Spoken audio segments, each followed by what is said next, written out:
Maaliif akkananii Saamureellaa wajjin gara kutaa ciisichaa ishee waliin akkanaan hin ciisne na orkaa jirtu? Aabbiin koo daa'ummaa isheetiin qabee hanga guyyaa har'aa akka ani ishee waliin hin jiraadhuu fi akkasumallee akkan ishee barnoota ishee qo'achiisuudhaaf kan as na fide. Sii fi obboleessi kan kee immoo maaliif akka ani Saamureellaa biraa hin geenye na taasistu jechuudhaan guyyaa har'aa diraamaa kutaa shanaffaa qabannee nu dhufnee jirra.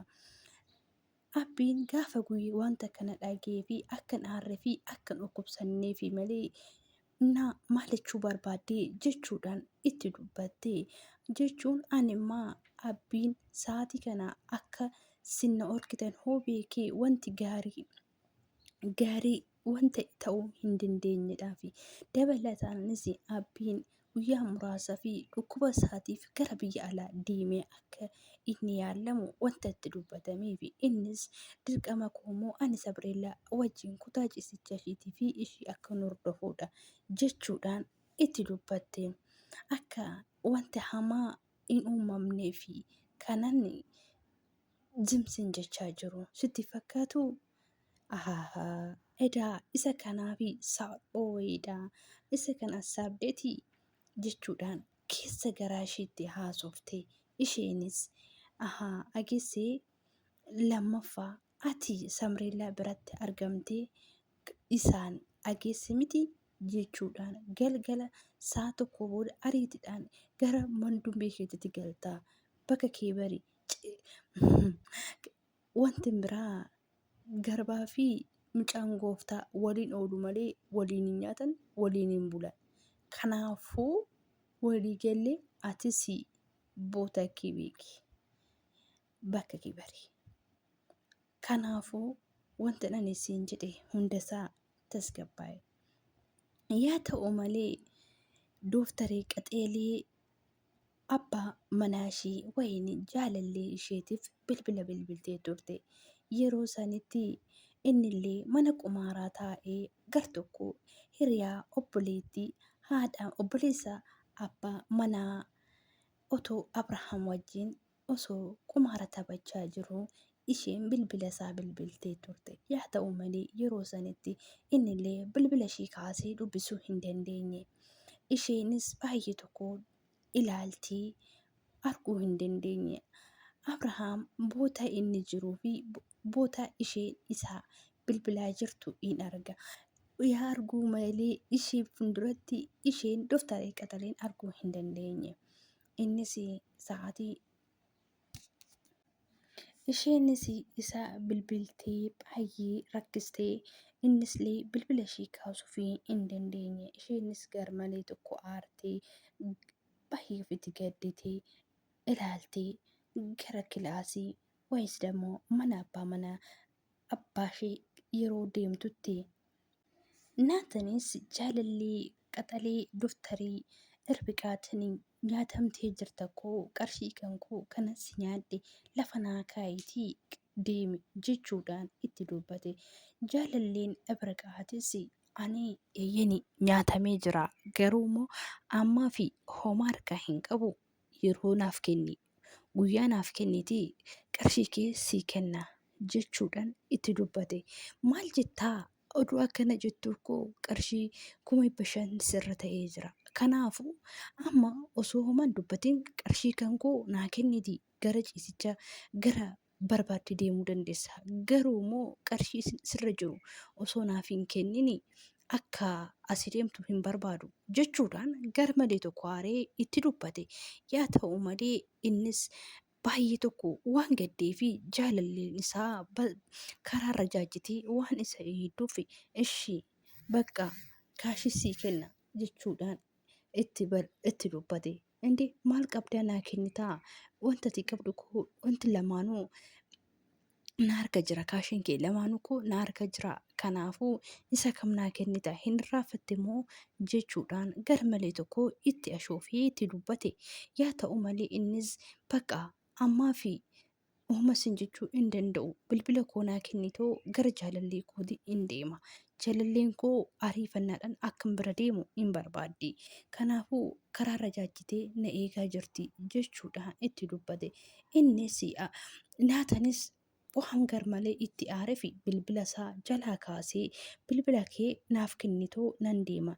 Jaalalleen koo dagaggamtee bilbilaa jirti jechuudhaan cheekii kan kee na bira jira daqiiqaa keessatti koo ani siisisuu nan danda'a jechuudhaan Abrahaamitti itti dubbate.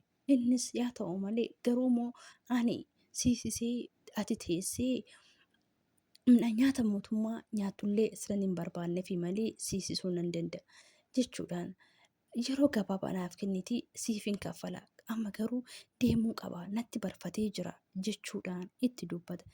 Naatanis baay'ee tokko itti kooflee garuu ageessaa maal qabdaa? Kaarsaa manaati? Nirbee akii miti? Makiinati? Qabdaa? Hin qabdu. Silazii qabsiistee nyaatamtee turte jechuudhaan garmalee tokko itti kooflee. Yaa ta'u malee kasi ajaa'ibu malee akka wanti baankii keetii ilaalitan ture. Innis homallee hin qabdu jechuun waan tokkollee hin qabdu jechuudhaan itti kooflee garmalee tokko. Innis baay'ee tokko aaree maaltu si afiree maaloo duwwaa keetuma jirta jechuudhaan naataan baay'ee tokko itti kooflee na dhageessaa ammaan osoo qarshii koo naan kennini naaf iffinni eessumallee deemuu hin dandeessu jechuudhaan itti dubbata. Eessan akkan deemuuf jaalalleen dooftariitis maal taatee maaliif rakkina natti dhuunfaa yeroo barbaadde fi sa'aatii na barbaaddetti na argachaa jirta miti guyyaan irraa immoo beellama jaalallee koo waliin wanta qabuuf jaalalleen koo natti muufatti kanaafuu jaalallee kootti bira deemuu qaba jechuudhaan itti dubbate. Kanaafuu bilbila koo naa kenniti akkan ofaa jiruun itti hima bilbileetoo daandirra jaajjitee na dhaggeeffachaa jirti. Atoo naatanis jaalala hin dukkaanoofne jatis kunis jaalala jechuudhaan baay'ee tokko itti ilaalee itti gale. Kanaafuu deebisaa galgalas si beeksisaa amma bilbila koo naa kenni jaalallee koo bira deemuu qaba jechuudhaan naatanis bilbila isaatti kennee garmalee kofla hamaa wayii itti kooflee ajjaabii isaatii fi warroota isa eeganiif bakka ta'a galatooma jechuudhaan isaan teechisee jaalalleen Abriqaatis bilbila isaa fudhatee gara Abriqaatti yeroo dawwalutti Abriqaanis bilbila kaasuuf hin dandeenye garmalee gaddee maal ta'ee jedhee aara garmalee tokko fuula isaa gubbaarraa kan argamu ture. Yoo harka fuunee jaalatamtootaa fi kabajamtoota maatii chaanaalii siifan jaalatti argamtan hunda keessanii nagaan Kiristoos haa baay'atu jecha mana kana haaraa laayik sheerii godhaa.